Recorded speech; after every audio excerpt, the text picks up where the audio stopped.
Algebra 1, section 8-5, using the distributive property to factor. So we've used the distributive property, we've multiplied, and now we're going to kind of go backwards a little bit. So here's what I'm talking about. If I have 27, y squared plus 8y. What I'm going to do here is I'm going to look at both of these terms. I'm being asked to factor these. So I'm going to look at both of these terms and I'm going to try to find the greatest common factor that both of these terms share. So the way that I'm going to do that is I'm going to look at these two numbers here, the coefficients, 27 and 18. I'm going to list the factors of both of these terms. So 27, I've got 1. 3 times 9 is 27. So 3, 9, 27. All of the numbers that I can multiply to get to 27. And then now same thing for 18. 1 times 18. 2 times 9. 3 times 6. 6 and 9 and 18. Okay, so those are the factors of 18 and those are the factors of 12. So now I look here, what are the greatest ones that are the same here? So they both have 3 and they both have 1, but 9 is the one that they both share that is the greatest. So this is the greatest common factor of both of these terms. So when I find the greatest common factor and I factor this expression, 9 is going to be part of that. All right, so I'm going to write a 9 right there. Now I'm going to look, so I've looked at the numbers, now I'm going to look at the variables. So my variables here are y and y squared. So I'm going to write them in the same order that I did before. So y squared and y, those are my two variables here. So my factors of y squared are 1 times y, so 1, y, and y squared. So, sorry, not 1 times y. 1 times y squared is y squared. Y times y is y squared. So those are my factors of y squared. My factors of y are 1 and y. 1 times y is y, because I said so. So my greatest common factor is y. This one doesn't have a y squared in it like this one does. So y is my greatest common factor here. So 9y, this is what I'm going to factor out of this expression. Now, what's left inside the expression is whatever each term is divided by this here. So 27 divided by 9 is 3. Y squared divided by y is y. 18 divided by 9 is 2. Remember, it's positive, plus 2. Y divided by y is 1. So here is my final answer. And now the way that I check this to see if I have factored this correctly is I take this term and I multiply it back in there. So 9y times 3y, that's 27y squared, plus 2 times 9y, that's 18y. And this is the same as this. Boom, I have factored this correctly. Okay, let's do some more examples here.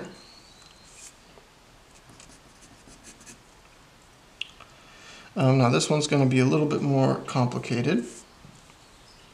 I've got negative 4 a squared b times, oops, sorry, not times.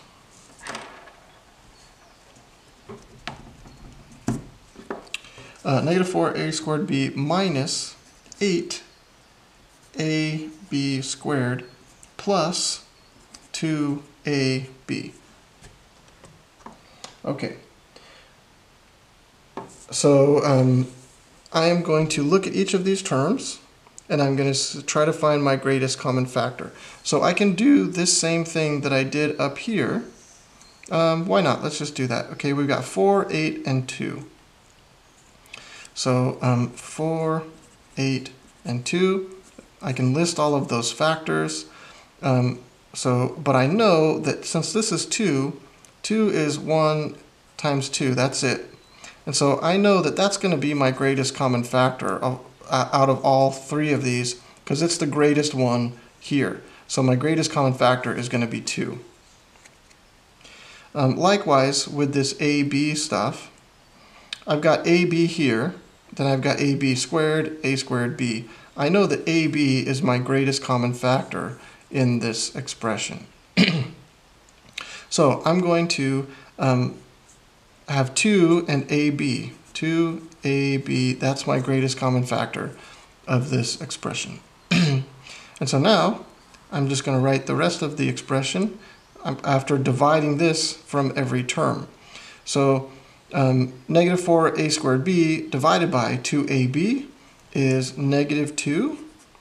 And so I'm left with one of those a's and then not a b, because b divided by b is 1. And then negative 8ab squared divided by 2 is going to give me negative 4b squared. And then 2ab divided by 2ab is 1 plus 1. Now to check it, I just multiply this back in here, and I find out, oh, I end up with that same thing. There is my factored expression. Now I'm going to have you do 3 of them here. 15w minus 3v, 24x squared plus 6x, and 7u squared t squared plus 21ut squared minus ut. All right, do these 3 u-tries, and we'll see how you do. Go ahead and pause and get started. Okay, let's see how you did. So I'm looking for greatest common factor of these two terms. I don't have a common factor with the variables here, w and v, so I have to, those gotta stay. But I do have common factor here between the 3 and the 15, and the common factor is 3. So 3 is going to be the only thing I can factor out of this. 3 times 5 is 15, and then I've got w minus v. Negative 3v divided by 3 is just negative v. So that is the factored version of that expression. Let's look at this one here. The greatest common factor of 24 and 6 is 6. 6 goes into 24 4 times. Oh, I didn't do my x's yet. The greatest common factor of x squared and x is x. So 24x squared divided by 6x is 4x. 6x divided by 6x is 1. So that is that one. Here comes the long expression here with 3 terms.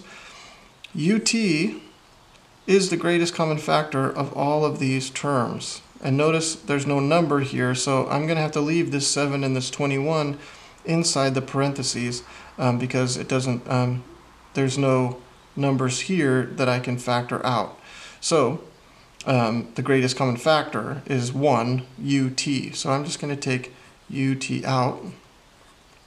And then I have 7 ut. If I multiply 7 ut and ut, then I get 7u squared t squared plus 21t.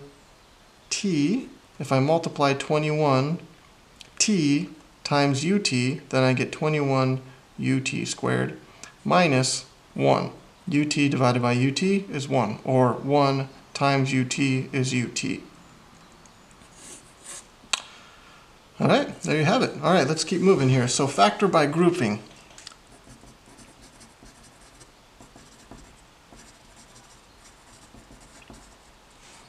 Is the next section. So I have an example here that is ax plus bx plus ay plus by.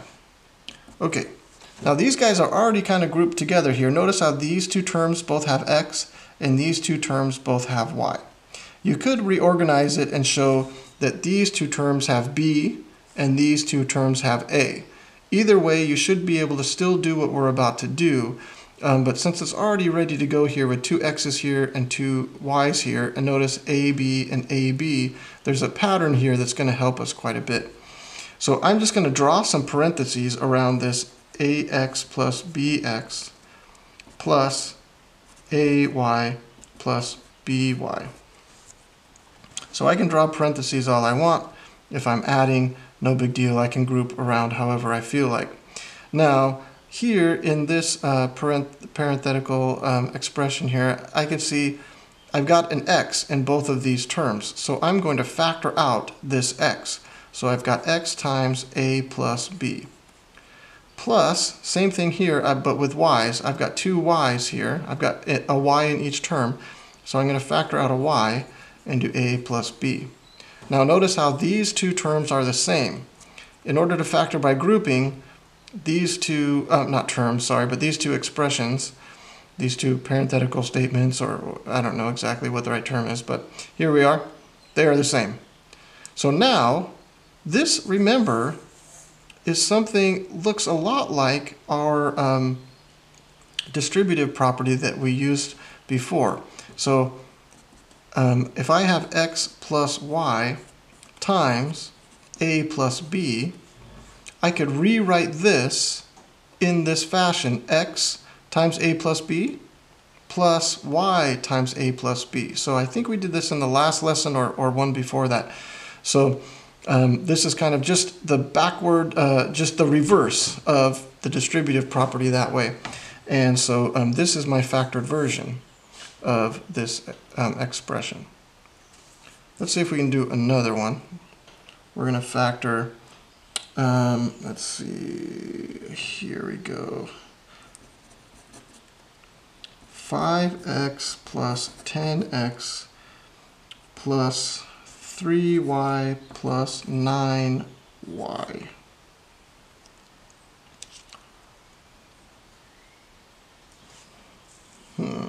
Is that really the one?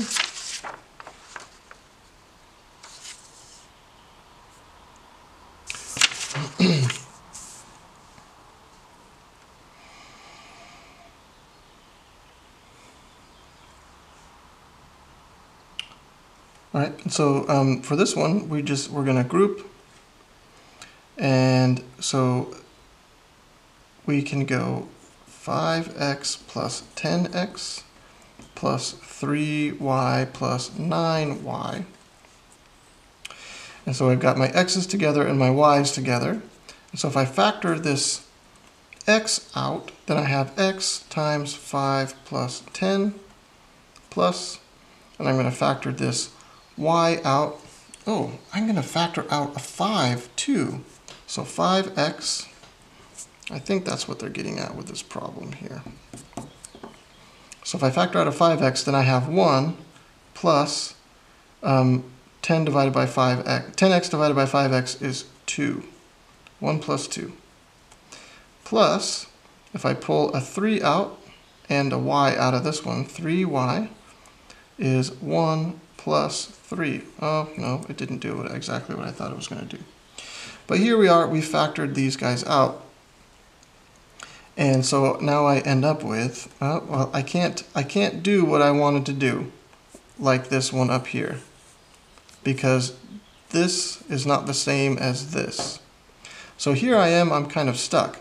Although, I can add 1 and 2 and multiply that in here. Or at the beginning of this, I can just add 5 plus 10 is 15x, and 3y plus 9y is 12y. There's not a whole lot we can do here. This actually is not an awesome example of what we're trying to do.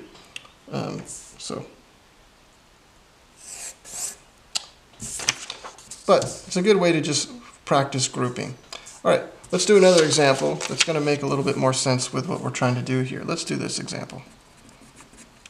4qr plus 8r plus 3q plus 6.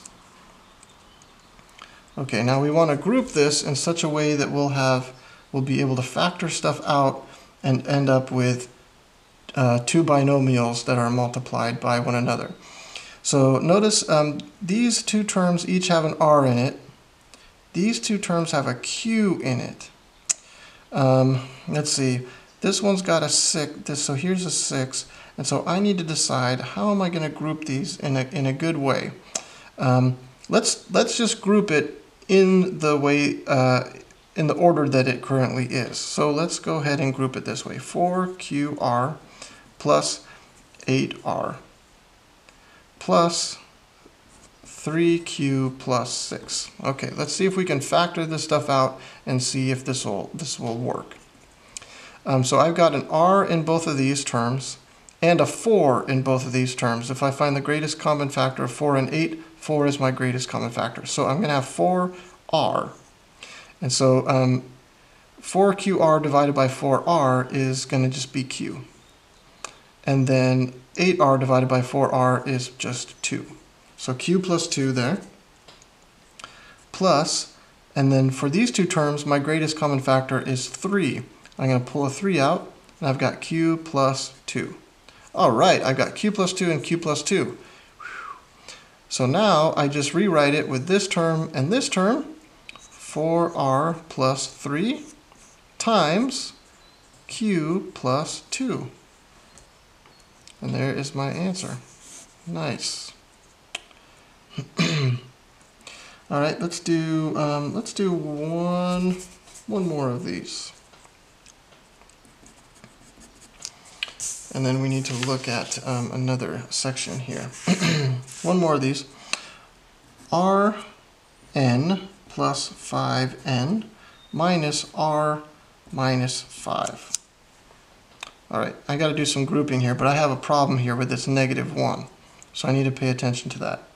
I'm going to group these two together. I've got these n's here, and then I have an r on the left and an r on the left. So I think that that's going to work to my advantage. Just like on this first one, I've got these two r's I'm going to pull out, and I've got a q on the left and a q on the left, and so I was able to group those.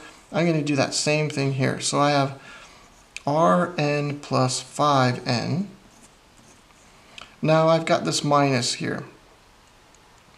Now what I'm going to do is I'm going to say when I subtract this r and this 5 here, I've got to decide what am I going to put right here. Because when I do this negative in here like this, if I were to distribute it like it is here, then I'd have a -r and then I'd have a -5. But if I pull that negative out, and here it is out here in front, then these both need to be positive now. So, so when I distribute that negative, then they're negative like they were originally. So this statement is equivalent to this statement. I've just changed the grouping around a bit. So now I'm going to factor this here. I've got these n's, an n in each of these, so n r plus 5. If I were to distribute this n in here, I would end up with this expression. And then there's nothing to factor out of here except for that -1 that I already factored out. R plus 5. Okay, now, look, r plus 5, n, and then an r plus 5. I've got to decide what I'm going to put right here. This n minus 1. There's a 1 right there that we don't write. N minus 1 times r plus 5. And that's the factored version of that guy. All right, let's go ahead and move on to the next part of this section. And it is the zero product property.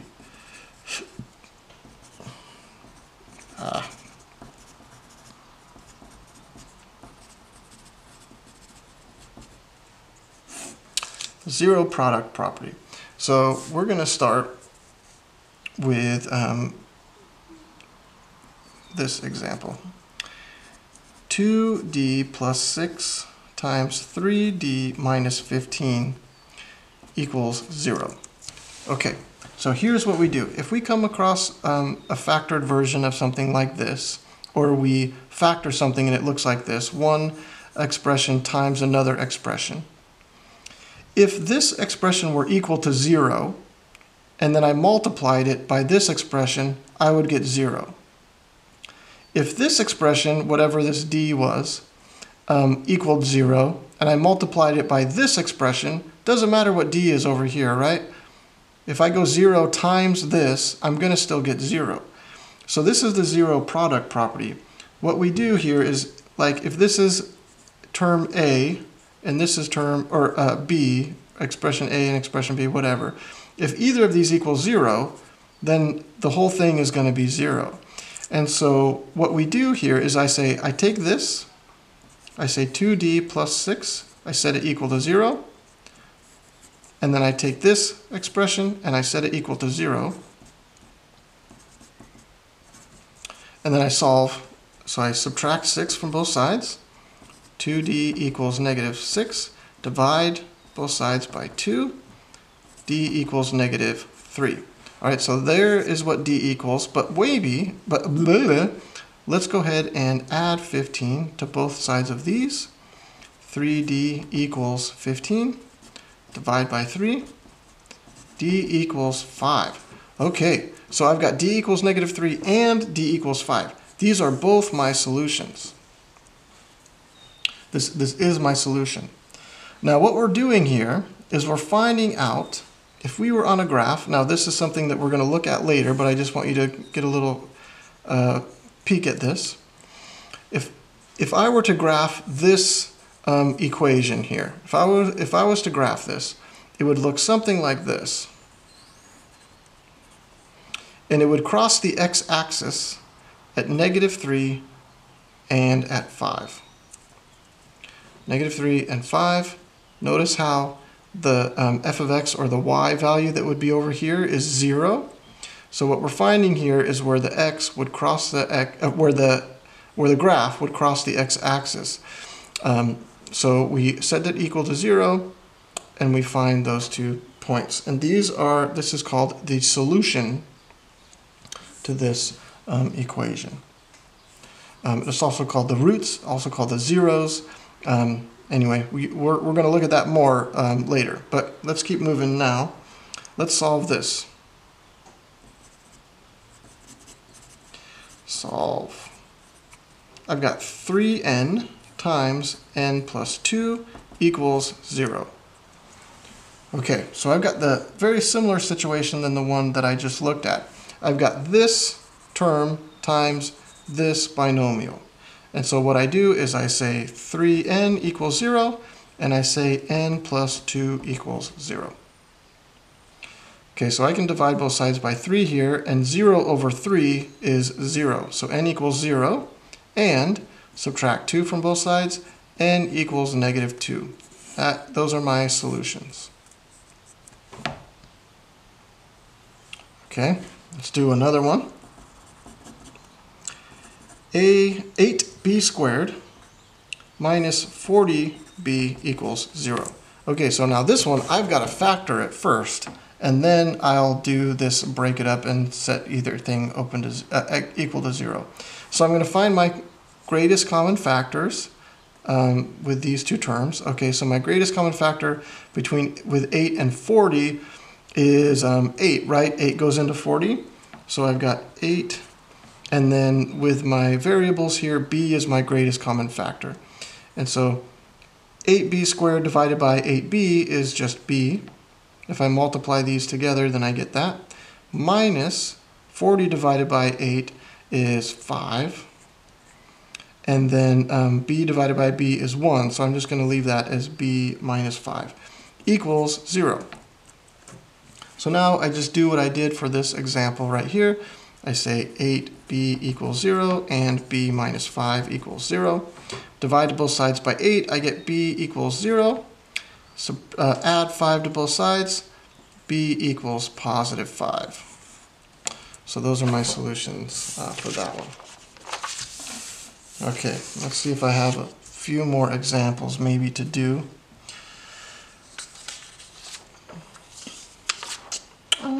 You know what? I think, well, let's do one more.